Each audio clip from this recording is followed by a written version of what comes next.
out. Amanda was right there for some of the speech and has been talking to some of the people in the audience who have been directly affected. Amanda, I know it's early to get their gauge on the speech, but you could probably read them at least a little bit during the process.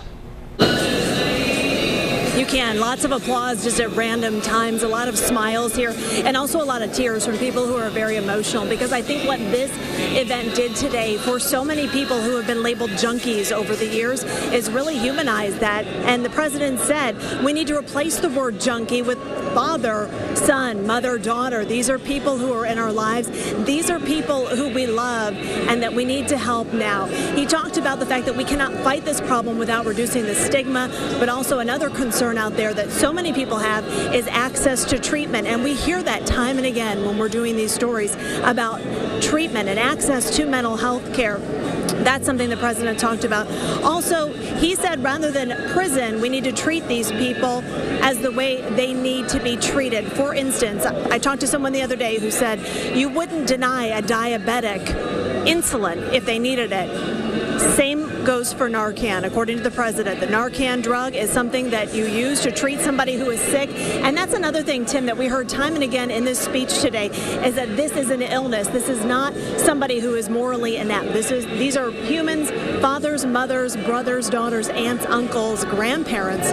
We hear that all the time about people who are just struggling to get through life, but they are ill with the disease.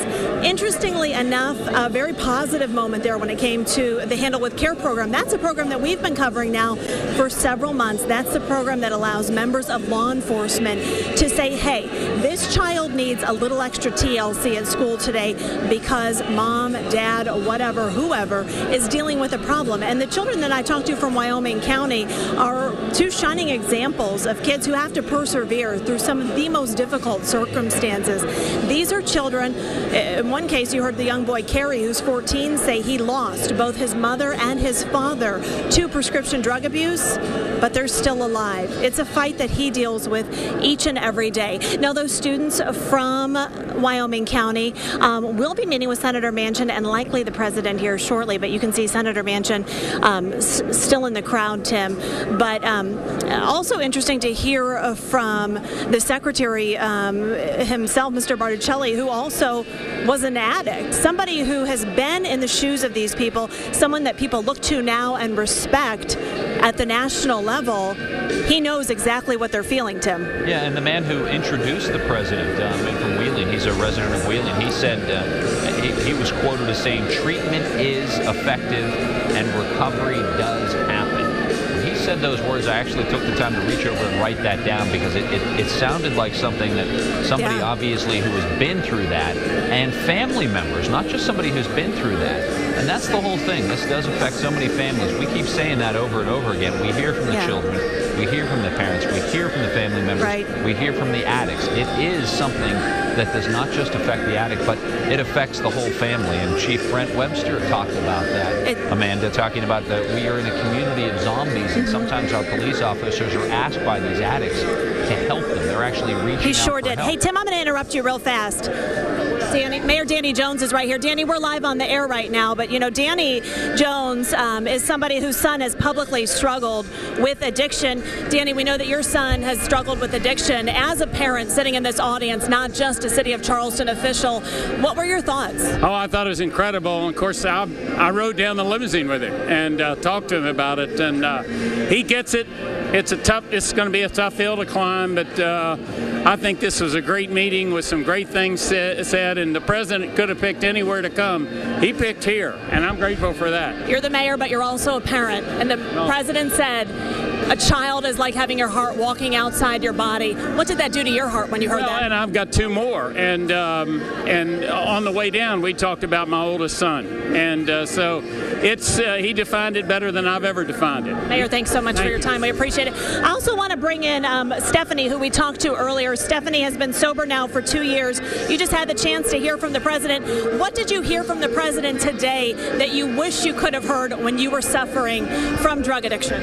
When I was in my active addiction, I didn't know where to get help. I knew I needed help. I wanted help. I just didn't know how to get it. So to be able to have more treatment centers and more places where we can go get help and reach out to, that would be a tremendous thing for this area. When we look at you, you don't look like someone that we might stigmatize as a junkie, that people might put that label on. Tell me what it feels like to have that stigma and to hear someone say, we cannot fight this until we break this stigma down. I mean, I had the normal childhood growing up. I had everything I could have ever wanted. I played sports. I did everything. And then, you know, one day I was at a party and I tried it. And why not? You know, it was the cool thing to do. And then one day I couldn't stop and it got really bad. To look at me, most people don't think I'm an addict or I'm in recovery. But, you know, it affects everybody. I know doctors, lawyers, anybody can be affected by addiction. And so today you take away what from this? Hope for the other addicts that are still sick and suffering. Hopefully that we can get this under control in the area. Ashley, thank you, sir. Stephanie, thank you so much for talking with us. I appreciate it. Senate Minority Leader Jeff Kessler is also here today, and his son is someone who we've heard about in the news who's dealt with addiction. You're a father hearing this message from the president, but you're also the Senate Minority Leader. What was going through your mind? Well, I think it was important to have that discussion and have it publicly. You know, when my son was arrested